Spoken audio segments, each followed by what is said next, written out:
한 가게를 운영하던 주인이 이제 병이 깊어져서 임종을 하게 됐습니다. 사랑하는 가족들이 다 주위에 이렇게 둘러서 있는 가운데 한 사람 한 사람 이제 천천히 식구들의 이름을 불러봅니다. 여보, 당신 어딨어? 네, 저는 당신 곁에 여기에 있어요. 딸아, 넌 어딨니? 아빠 곁에 있어요. 아들아, 너도 있니? 예, 저도 여기 있어요. 그때 그 가게 주인은 유언과 같은 그런 명언을 남겼다고 하지요. 마지막 한마디. 그러면은 가게는 누가 지키니? 그 유대인 뭐 쪼크라고 그러지요. 어느 유대인의 그 이야기라고 합니다. 그러니까 인생의 마지막까지, 마지막 자리, 마지막 순간까지 세상에 집착하는 사람의 이야기. 뭐 농담이지만 뭐 시사하는 바가 참 큽니다. 이런 이야기도 있어요. 메투엘리라는 신학을 하는 분들은 다 압니다. 메투엘리 성경 주석. 이분이 하루는 길을 가다가 강도를 만났대요. 지갑을 빼앗겼습니다. 그날 이분의 일기장에 감사의 제목 몇 가지를 이렇게 기록을 했다고 합니다. 첫째, 돌이켜보니까 그동안 나는 강도를 만난 일이 없었구나. 이런 깨달음을 주신 하나님께 감사합니다. 둘째, 지갑은 빼앗겼지만은 나의 건강에는 뭐 조금도 지장이 없었던 것, 이것 참 감사합니다. 셋째, 지갑을 통째로 빼앗겼지만은 뭐 나의 재산은 그대로 보존되어 있는 것, 이것 감사합니다. 그리고 마지막 네 번째 감사의 제목 뭘까요? 내가 강도를 만났지만 내가 강도가 되지 않은 것, 하나님 이거 참 감사합니다. 그런 글을 남겼대요. 아마도 이 세상에 가장 아름다운 말이 있다고 한다면 그 중에 하나는 감사합니다, 고맙습니다, 뭐 이 말일 거예요. 우리 성도님들 많은 분들 아마 기억할 겁니다.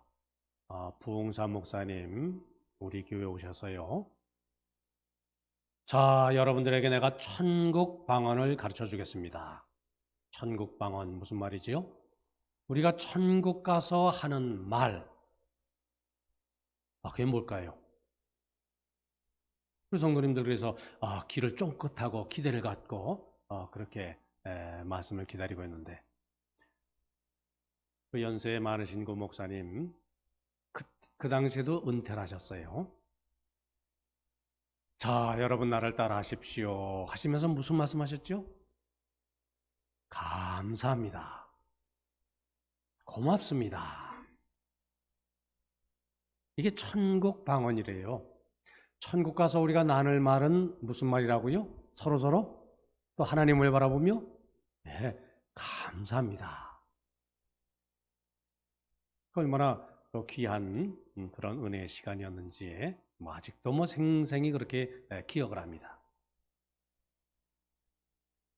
자, 감사합니다. 이 한마디 말이 우리의 마음문을 열지요. 고맙습니다. 이 말을 들은 사람의 마음은 왠지 이렇게 참 즐겁고요. 또 마음이 평안해집니다. 감사합니다. 자, 이 한마디 말에 우리의 마음의 상처가 치유함을 받고요. 우리의 모난 마음, 이게 다스려지고요. 각박한 세상을 변화시키는 힘이 그 안에 담겨 있지요. 감사라는 말 한마디, 또 그 말이 담아내는 행동이 있는 곳에 참으로 변화의, 사랑의 그런 놀라운 기적이 일어나지요. 이렇게 사람과 사람 사이에도 이렇게 감사가 귀한 일일진데, 하물며 자, 우리가 이 만물의 주관자가 되시는 우리 하나님, 이 하나님을 바라보며 우리가 감사하며 산다고 하는 것, 그것 어찌 귀하지 않은 일이겠습니까? 또 하나님은 하나님을 바라보며 감사하며 사는 이들에게 더 큰 은혜와 축복을 우리에게 내려주지 않겠습니까? 사랑하는 우리 성도님들, 우리 추석의 계절을 맞이합니다. 추석의 계절의 핵심은 무엇이죠? 감사의 계절이지요. 이 감사의 계절, 우리가 이 하나님을 향해서 또 세상을 향해서 우리의 이웃을 향해서 우리 감사하며 또 감사를 표현하며 사시는 우리 성도님들 다 되시기를 바랍니다. 하지만 그렇습니다. 우리가 사는 이 세상, 감사하며 또 고마운 그런 일들만 세상에 있습니까? 우리가 사는 이 세상 얼마나 힘들고 얼마나 어렵습니까? 참으로 염려, 근심, 걱정 속에 벗어날 날들이 진정 있습니까?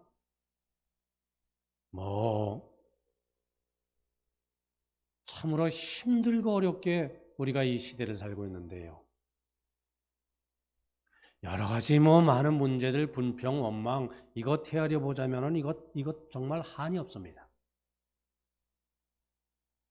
그러나 그 가운데 우리가 살아간다 할지라도 감사하며 사는 마음, 감사의 제목을 헤아리며 사는 우리의 삶의 자세,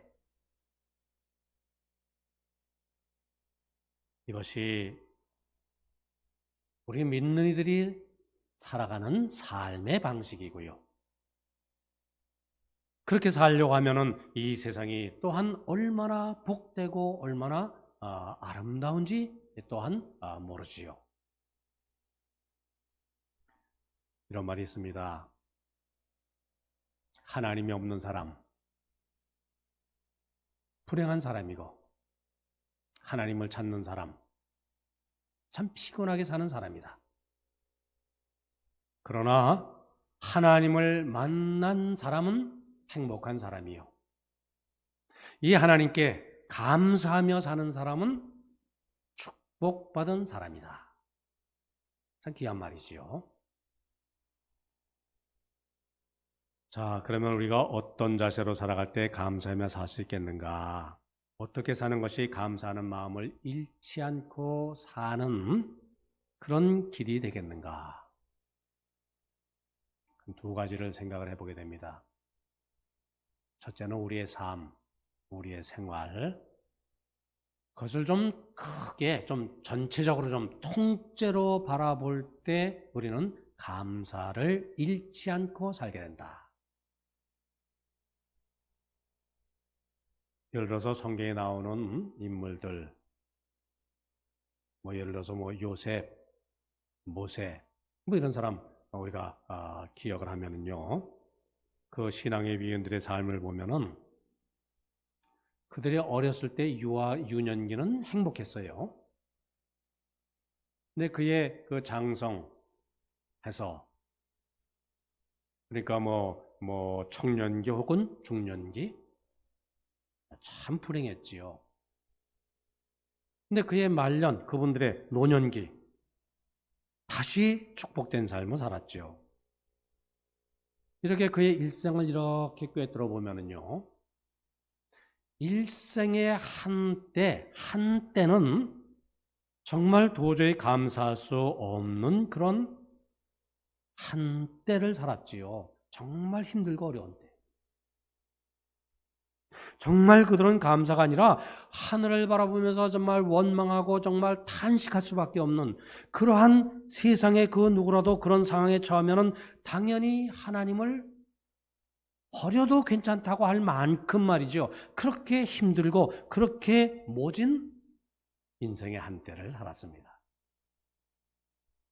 자, 그러나 신앙의 위인들은 그 모진 한때를 만나도요, 결코 원망하거나 절망하지 않고 오히려 믿음으로 하나님의 내일, 하나님의 약속을 바라보면서 선한 싸움을 싸워 이겨나갔지요. 어떻게 그럴 수가 있었는가? 자, 이분들은요, 그 인생의 힘들고 어려운 그 모진 한때가 내 인생 전체에 있어서, 그죠? 한때에 불과하다. 그것을 분명히 알았기 때문이겠지요. 나의 일생을 주관하시는 분은 분명 선한 하나님이시며 나를 향하신 하나님의 놀라운 뜻과 계획과 약속이 나에게는 있다. 분명히 이것을 믿었기 때문에 그 모진, 그 힘든 한때를 믿음으로 이겨나갈 수가 있었던 것입니다.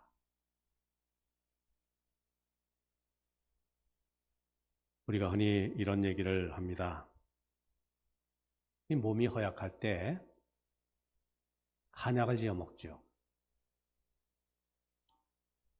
근데 한약이 어떻게 효험이 있습니까?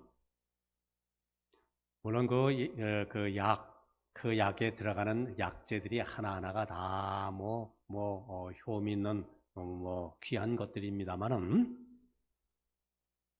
근데 한약의 효과는 여러 약재들 하나하나가 이렇게 중탕, 그러니까 함께 모아서 끓여졌을 때 효과를 발휘한다고 하지요. 심지어는 극약이라는 비상도 어떤 병에는 꼭 필요한 약재로 쓰여진다고 하지요. 그러니까 비상 그 자체로 있을 때는 그 자체는 독이지만은 이렇게 중탕으로 끓여지면은 여러 약재와 혼합이 되어서 아주 중병을 고치는 정말 소중한 약재로 사용된다고 하지요. 이게 무슨 말입니까? 로마서 8장의 말씀이지요. 하나님을 사랑하는 자, 곧 그 뜻대로 부르심을 입은 자들에게는 모든 것이 합력하여 선을 이루느니라. 그 말씀이지요. 우리가 이 사실을 믿을진데 우리는 이 믿음 안에서 우리는 감사하며 우리의 삶을 세워나갈 수가 있는 줄 믿습니다. 비록 때로는 지금 이 순간이 좀 힘들고 좀 어렵고 좀 괴롭더라도 말이지요. 하나님이 지금 여기도 나와 함께 하신다. 하나님께서 이 자리에서 나를 도와주신다. 결국 합력하여 하나님의 선을 이루신다.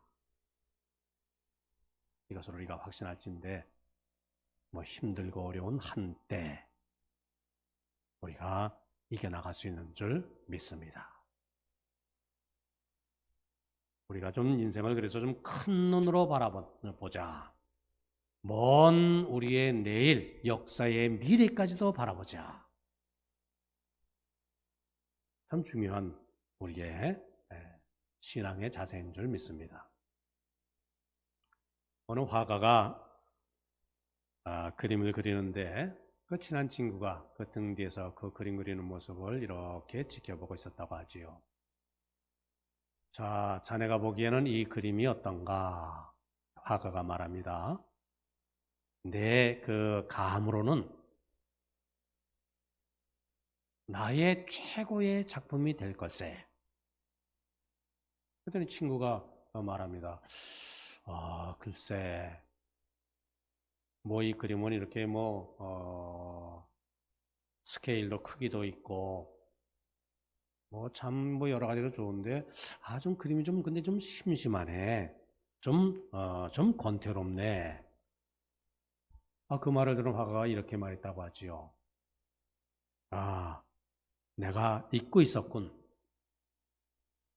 자네는 지금 그림을 볼 때 지금 현재 화폭에 담겨 있는 그 내용을 보고 있지만, 현대 상태를 볼 뿐이지만, 나는 이 그림을 볼 때 완성된 작품의 미래, 그 완성된 그 상태를 머릿속에 미리 보고 있다네. 그렇지 않습니까? 우리는 지금 현재 이 상태 벽만 보고 참 힘들어하고 실망하고 낙담하는 경우가 많습니다. 그러나 지금 오늘 나의 삶은 하나님을 바라보며 하나님을 의지하며 사는 나의 일생에 하나님께로 나아가는 하나의 그저 과정일 뿐이다. 나를 향하신 하나님의 온전한 미래를 이루기 위한 하나의 단계, 하나의 과정일 뿐이다. 우리는 이 사실을 분명히 믿고 있습니다. 그래서 우리는 어떤 여건, 어떠한 상황 속에서도 감사를 잃지 않고 우리의 삶을 살아갈 수가 있는 것이지요. 감사로 하나님께 제사를 드리며 지극히 높으신 자에게 내 서원을 갚으며 환난 날에 나를 부르라.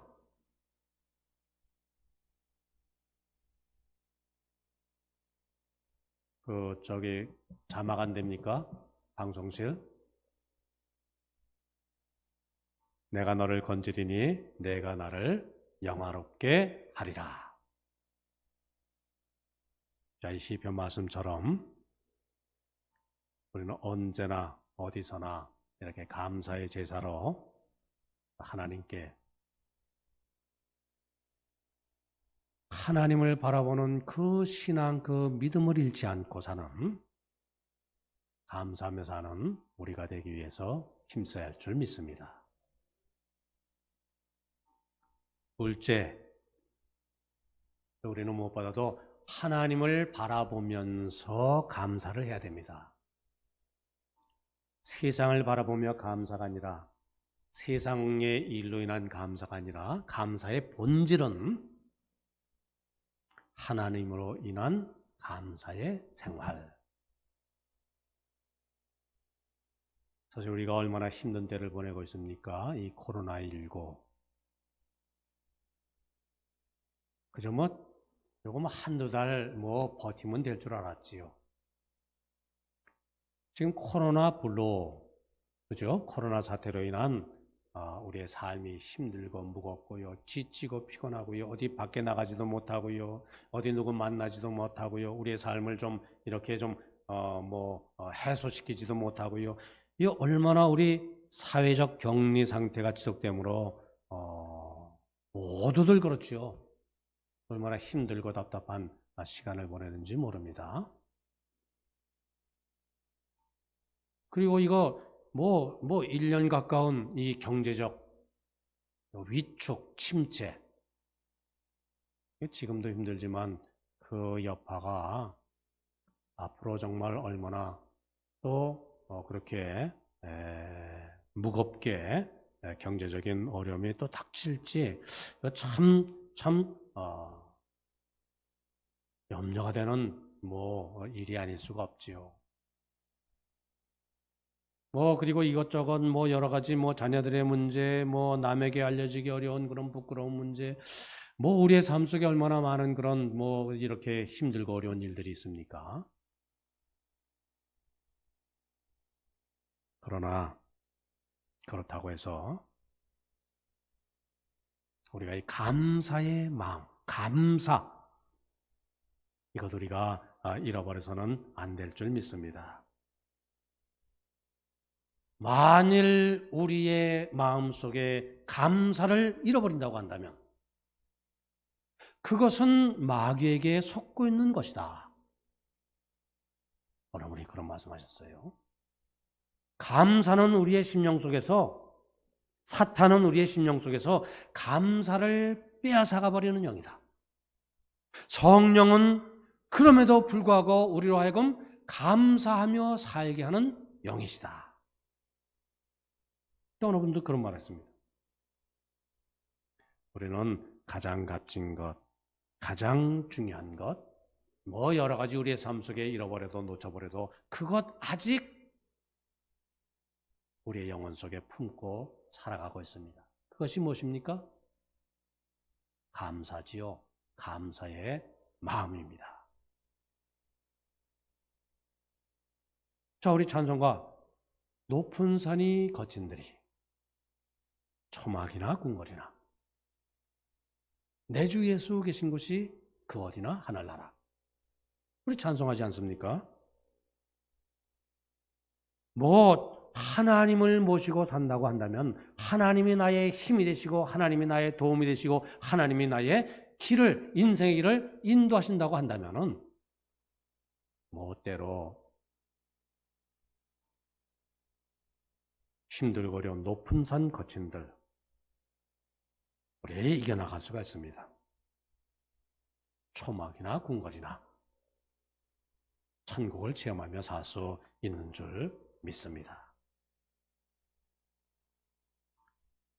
우리 하나님은 분명히 우리에게 말씀하고 있죠. 오늘날 내가 너를 지명하여 불렀나니 너는 내 것이다. 얼마나 귀한 말씀인지 몰라요. 하나님 창세 전에 이미 우리를 선택하시고 모태 어머니의 그 뱃속에 나를 조성하기 이전에 나를 아시고 나를 택하시고 우리는 얼마나 이런 존귀한 존재인지 몰라요. 우리가 시장에 나가서 과일 하나를 산다든지 아니면 넥타이 하나, 머리핀 하나 이렇게 사도요. 그냥 사지 않습니다. 그죠? 고르고 골라서 삽니다. 얼마나 많은 다리품을 팔아서 겨우 그저 마음에 드는 물건 하나 사는지 몰라요. 근데 하나님께서 나 같은 사람을 선택하셨다고 하는 것 얼마나 귀한 일입니까? 이건 얼마나 정말 말할 수 없는 큰 은혜입니까? 선택의 축복.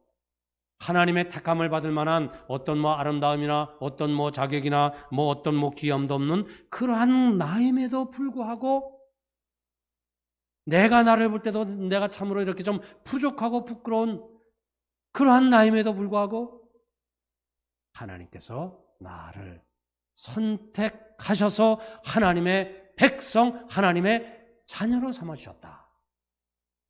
이거 얼마나 귀한 일입니까?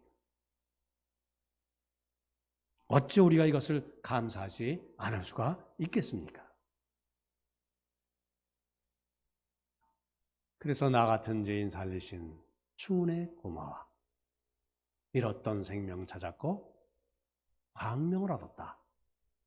우리가 이렇게 기쁜 감사의 찬송을 부르면서 이 놀라운 은혜 우리가 감사하며 살고 있는 것 아니겠습니까? 또 우리가 이렇게 아무리 감사하며 산다 할지라도 죽었던 사람이 다시 살아나는 것 이상 뭐 감사한 일이 어디 있겠습니까? 죄와 허물로 죽었던 나를, 내 영혼을 예수 그리스도의 십자가의 보혈로 다 죄악을 씻어주시고 다시 나를 살려주셔서 이렇게 천국 시민이 되게 해주신 이 하나님의 은혜, 우리가 이것 꼭 붙들고 살아야 됩니다. 아무리 좀 때로 우리의 삶이 좀 힘들고 어렵다 할지라도요, 이 은혜를 우리가 참으로 잊지 않는다고 한다면은 어떤 상황 속에서 우리가 감사하며 찬양하며 우리의 삶을 세워나갈 수가 있는 줄 믿습니다. 자, 오늘 말씀 보면 하박국 선지자가 뭐라고 찬양합니까? 비록 무화과 나무가 무성치 못하며 포도나무에 열매가 없으며 외양간에 소가 없고 우리의 양이 없어도 나는 구원의 하나님을 인하여 찬송하고 기뻐하리로다. 사실 좀 실감이 안 나는 그런 표현입니다. 포도나무에 뭐 열매 없고 무화과 열매, 이게 우리는 전혀 상관없어요, 오늘. 그러나 그 당시에는 그것이 삶의 전부입니다. 경제생활의 전부입니다. 비록 생활이 힘들고 소득이 없고 정말 힘들고 어려운 그러한 생활을 한다 할지라도, 그러나 하나님으로 말미암아 하나님 때문에 하나님 믿는 신앙을 주님 나에게 주셨으니 나는 기뻐하고 감사합니다. 그 신앙의 고백을 하박국 선지자는 드리고 있는 것이지요. 이 감사가 오늘 우리의 감사가 되어야 할 줄 믿습니다. 때로 우리가 세상을 잃어버린다 할지라도 이 믿음만 있으면 여전히 감사할 수 있다, 여전히 행복할 수 있다. 그 신앙이 하박국의 신앙이요. 그것이 오늘 하나님께서 우리에게서 찾는 그러한 믿음인 줄 믿습니다. 구원의 하나님으로 인하여 내가 감사하리로다. 자, 이제 곧 추석을 맞이합니다. 수요일, 목요일인가요? 올 추석은 예년과 다른 해와 같지가 않지요. 참 뭔가 참 이렇게 좀 힘든 추석, 좀 쓸쓸한 추석, 외로운 추석, 고난 중의 추석을 우리가 맞이하게 될 것입니다. 추석은 무엇보다도 한 해를 살아오면서 지내오면서 농사를 지으면서 소득을 거둬들여서 결실을 기뻐하며 감사하는 계절인데, 자, 올해 전혀 추석 같지 않은 추석을 맞이하는 어려운 때, 이게 2020년 추석이 아닌가 싶습니다만은, 그럼에도 불구하고 그걸 우리가 역설적 감사라고 말할 수가 있죠. 역설적인 감사. 하나님의 내일을 바라보며 오늘 우리 삶을 일으켜 세워나가시는 그런 추석을 맞이하시는 우리 성도님 다 되시기를 바랍니다.